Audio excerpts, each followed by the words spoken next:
किसी जमाने में एक गांव में एक जागीरदार रहता था। वह बड़ा ही अमीर और बहुत ही घमंडी था। जागीरदार कुछ गिने चुने लोगों से ही अपना वास्ता रखता। जहां तक किसानों का सवाल था, उन्हें वह अपने से बहुत दूर ही रखता। जागीरदार को किसानों से मिट्टी की बू जो आती थी, उसने अपने नौकरों को हुक्म दे रखा था कि अगर कोई भी किसान उसके नजदीक आने की हिमाकत करे तो उन्हें दूर भगा दिया जाए। एक दिन दो किसान इकट्ठे होकर जागीरदार के बारे में कुछ चर्चा कर रहे थे। एक ने कहा, मैंने जागीरदार साहब को बहुत ही नजदीक से देखा है, खेत में मेरी मुलाकात उनसे हुई थी। दूसरे ने कहा, मैंने कल बाड़ के ऊपर से झांका तो जागीरदार साहब अपने बरामदे में बैठे थे, मैंने उनको एक नजर देखा था। तभी एक किसान उनके पास आया जो सबसे अधिक गरीब था। उनकी बातें सुनकर वह हंसने लगा। उसने कहा, ये कौन सी बड़ी बात है, बाढ़ के ऊपर से तो कोई भी जागीरदार को देख सकता है। मैं तो अगर चाहूं तो उनके साथ खाना भी खा सकता हूं। पहले दोनों किसान बोले, अरे हटाओ भी, जैसे ही वो तुम्हें देखेगा वैसे ही कान पकड़कर बाहर निकालने का हुक्म दे देगा। वह तो तुम्हें घर के पास भी फटकने नहीं देगा। पहले दोनों किसान इस तीसरे किसान की खिल्ली उड़ाने लगे और उस पर फप्तियां कसने लगे। वो बोले, यूं ही डींगे हाँकते हो। नहीं, ऐसा कुछ नहीं है। अच्छा, अगर ऐसी बात है तो शर्त हो जाए, अगर तुम जागीरदार साहब के साथ खाना खा लोगे तो हम तुम्हें गेहूं की 3 बोरियां और बैलों की जोड़ी देंगे। अगर तुम ऐसा नहीं कर पाए तो तुम्हें वही करना होगा जो हम तुमसे कहेंगे। बोलो, मंजूर है? हाँ, मुझे मंजूर है। अब ये किसान जागीरदार के घर के आंगन में आ पहुंचा। जागीरदार के नौकर चाकरों ने जैसे ही उसे देखा, वे भागकर घर से बाहर आए और लगे उसे वहां से खदेड़ने। किसान बोला, जरा रुको, मैं जागीरदार साहब के लिए एक खुशखबरी लेकर आया हूँ। क्या खुशखबरी लाए हो? और किसी को नहीं, केवल जागीरदार साहब को ही बताऊंगा। वे नौकर जागीरदार साहब के पास गए और अपने मालिक को उस किसान का सारा किस्सा कह सुनाया। जागीरदार को ये बात सुनकर जिज्ञासा हुई।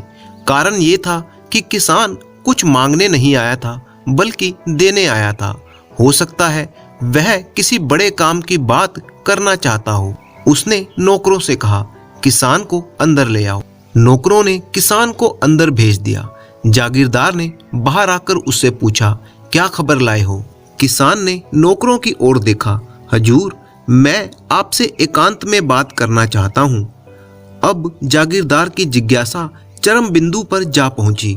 वो सोचने लगा, जाने क्या कहना चाहता है ये किसान। उसने अपने नौकरों से जाने के लिए कह दिया। जैसे ही वे दोनों अकेले रह गए, वैसे ही किसान ने धीरे से कहा, श्रीमान, मुझे यह बताने की कृपा करेंगे कि घोड़े के सिर के बराबर सोने के डले की क्या कीमत होगी? जागीरदार ने कहा, तुम यह किस लिए जानना चाहते हो? इसका भी एक कारण है। ये सुनते ही जागीरदार की आंखें चमक उठी। खुशी के मारे उसके हाथ कांपने लगे। वह सोचने लगा, ये किसान यूं ही मुझसे ये प्रश्न नहीं पूछ रहा, जरूर कहीं कोई खजाना इसके हाथ लग गया है। जागीरदार ने किसान से बात निकालने की कोशिश की। भले मानस, जरा यह तो बताओ कि तुम किस लिए जानना चाहते हो? किसान ने आह भरकर कहा, अगर आप नहीं बताना चाहते तो ना सही। अच्छा, तो अब मैं चलता हूँ, घर जाकर मुझे खाना खाना है। इस बातचीत के दौरान जागीरदार लालच के कारण अपना घमंड भूल चुका था। वह लालच के मारे बुरी तरह कांपने लगा और सोचने लगा, मैं इस किसान को उल्लू बनाकर इससे सोना निकलवा लूंगा। फिर वह किसान से बोला, सुनो तो भले मानस, तुम्हें घर जाने की क्या जल्दी है? अगर तुम्हें भूख लगी है तो तुम मेरे साथ खाना खा सकते हो। इतना कहकर उसने अपने नौकरों को आवाज दी, ऐ नौकरों, जल्दी से खाना लाओ और खाने के बाद कुछ मीठा भी लेकर आओ। नौकरों ने झटपट मेज लगा दी, जिस पर खाना और मिठाई रखी हुई थी। जागीरदार किसान की ओर कभी एक तो कभी दूसरी चीज बढ़ाता हुआ कहने लगा, भले मानस, खूब खाओ पियो, जरा भी तकल्लुफ ना करो। किसान खाना भी खाता रहा और खाने के बाद उसने खूब सी मिठाई भी खा ली। जागीरदार उसकी तश्तरी में खाने की चीजें रखता जाता था। किसान ने जब खूब पेट भर कर खा लिया तो जागीरदार ने कहा, अच्छा अब तुम यहाँ से जाओ और घोड़े के सिर के बराबर सोने का डला ले आओ। तुम्हारी जगह वह मेरे कहीं ज़्यादा और कहीं अच्छे तरह से काम आएगा। उसके बदले मैं तुम्हें बहुत सा इनाम दूंगा। नहीं श्रीमान जी, मैं वो सोने का डला नहीं लाऊंगा। क्यों नहीं लाओगे? क्योंकि वह मेरे पास है ही नहीं। है ही नहीं तो तुम उसकी कीमत क्यों पूछ रहे थे? बस जिज्ञासावश पूछ रहा था। ये बात सुनकर जागीरदार आग बबूला हो उठा। उसका चेहरा गुस्से से तमतमा गया। वह पैर पटकने लगा और चिल्लाया, निकल यहाँ से उल्लू कहीं के। किसान ने जवाब दिया, श्रीमान मैं ऐसा भी उल्लू नहीं हूँ जैसा आप समझते हैं। आपके यहाँ पर बढ़िया दावत का मजा लिया है और शर्त में गेहूं की 3 बोरियां और 1 बैलों की जोड़ी जीत चुका हूँ। ऐसा करना किसी उल्लू के बस की बात नहीं है। इतना कहकर वह चला गया। किसान अब शर्त जीत चुका था। उसने बाकी के 2 किसानों से 3 अनाज की बोरियां और 1 जोड़ी बैल ले लिए और अपने घर की तरफ चल दिया। इस तरह से उस किसान ने अपनी चतुराई के बल पर जागीरदार को बेवकूफ बनाया और शर्त जीत ली।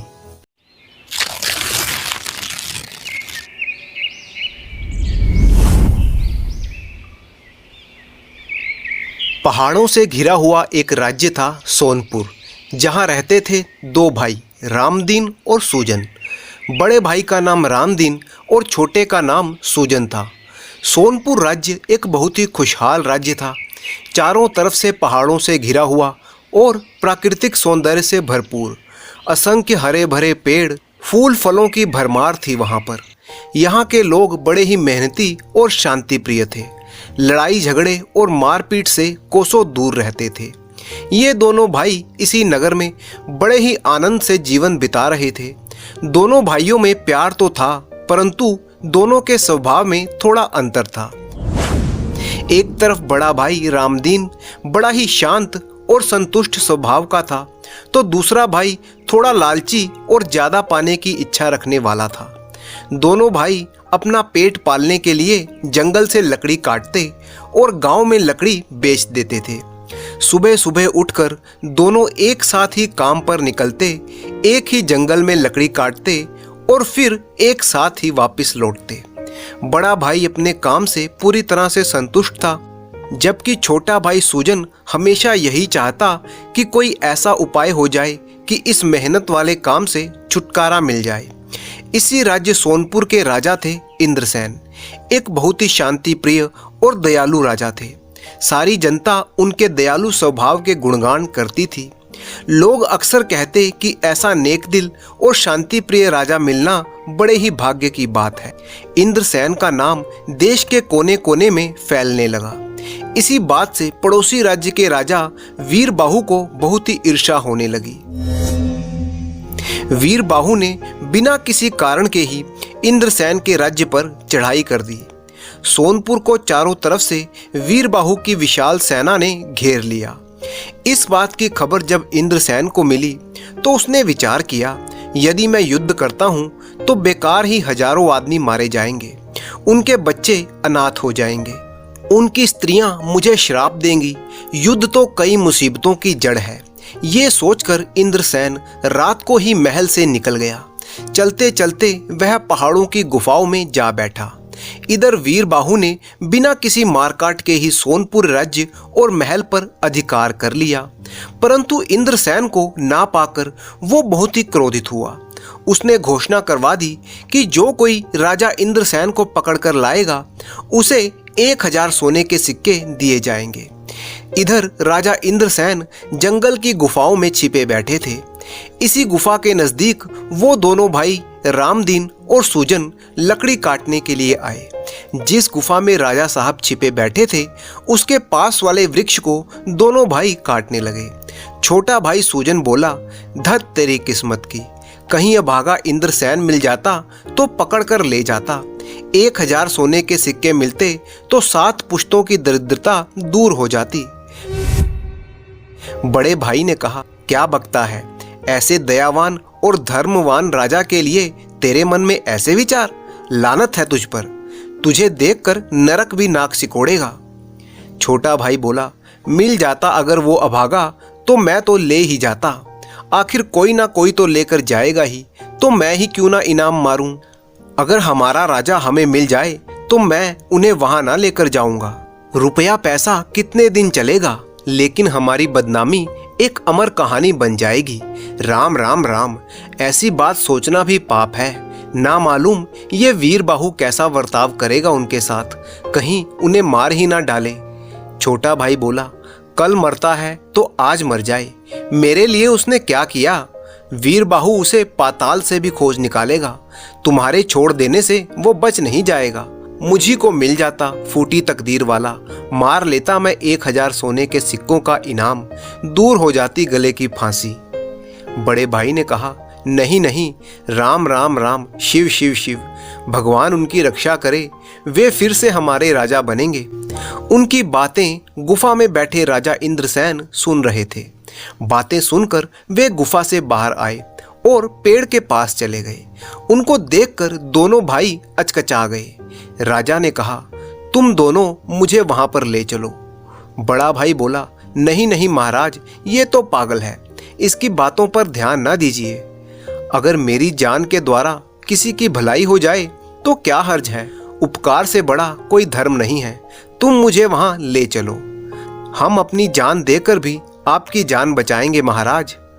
अच्छा, तो मैं खुद ही वीर बाहु के पास चला जाता हूं और कह दूंगा कि इन लक्कड़हारों ने मुझे गुफा में छिपा दिया था। राजा की ये बात सुनकर बड़ा भाई हंसा और बोला, ये काम आपसे ना हो सकेगा राजा साहब। जो दूसरों की भलाई करते हैं उनसे दूसरों की बुराई हो ही नहीं सकती। उनकी बातचीत सुनकर 4 राहगीर वहां पर आ पहुंचे। उन्होंने राजा को पहचान लिया और पकड़ लिया। वे चारों राजा को पकड़कर वीर बाहु के पास ले जाने लगे। रामदीन रोता हुआ उनके पीछे चल दिया। लकड़ी लेकर सूजन घर की तरफ निकल गया। वो मन ही मन सोच रहा था कि धत तेरी तकदीर की, जाल में आकर चिड़िया उड़ गई। इधर वो चारों राहगीर राजा इंद्रसेन को पकड़कर राजा वीर बाहु के पास ले गए। पीछे पीछे दुखी रामदीन भी वहां पर पहुंच गया। उन्हें देखकर वीर बाहु ने कहा, शाबाश, तुम लोग पकड़ लाए इंद्रसेन को, बहुत खूब। तुम में से किसने पकड़ा है इसे? पहला आदमी बोला, मैंने। दूसरा बोला, मैंने। तीसरे ने कहा, मैंने महाराज। और चौथा बोला, मैंने पकड़ा है इसे। राजा ने कहा, सच सच बताओ, किसने पकड़ा है इसे? तभी राजा इंद्रसेन बोले, आप बिल्कुल सच जानना चाहते हैं? जी हाँ, मुझे इन चारों में से किसी ने नहीं पकड़ा। तो फिर किसने पकड़ा है? वो जो कोने में कुल्हाड़ी लिए लकड़हारा खड़ा है, उसने मुझे पकड़ा है। आप उसे 1000 सोने के सिक्के दे दीजिए। वीर बाहु ने रामदीन को अपने पास बुलाया और पूछा, सच सच बताओ, क्या मामला है ये? रामदीन ने शुरू से अंत तक सारा किस्सा वीर बाहु को बता दिया। वीर बाहु ने कहा, इन चारों को जूते से पीटते हुए महल के बाहर ले जाओ। सिपाहियों ने ऐसा ही किया। उन चारों आदमियों को मार पीट कर महल से बाहर निकाल दिया गया और रामदीन को 1000 सोने के सिक्के देकर विदा कर दिया गया। वीर बाहु ने राजा इंद्रसेन को गले लगा लिया और कहा, जैसा सुना था आप बिल्कुल वैसे ही निकले। परोपकार करने के लिए आपने अपनी जान भी खतरे में डाल दी। मैं 7 जन्म में भी आपके चरणों की समानता नहीं कर सकता।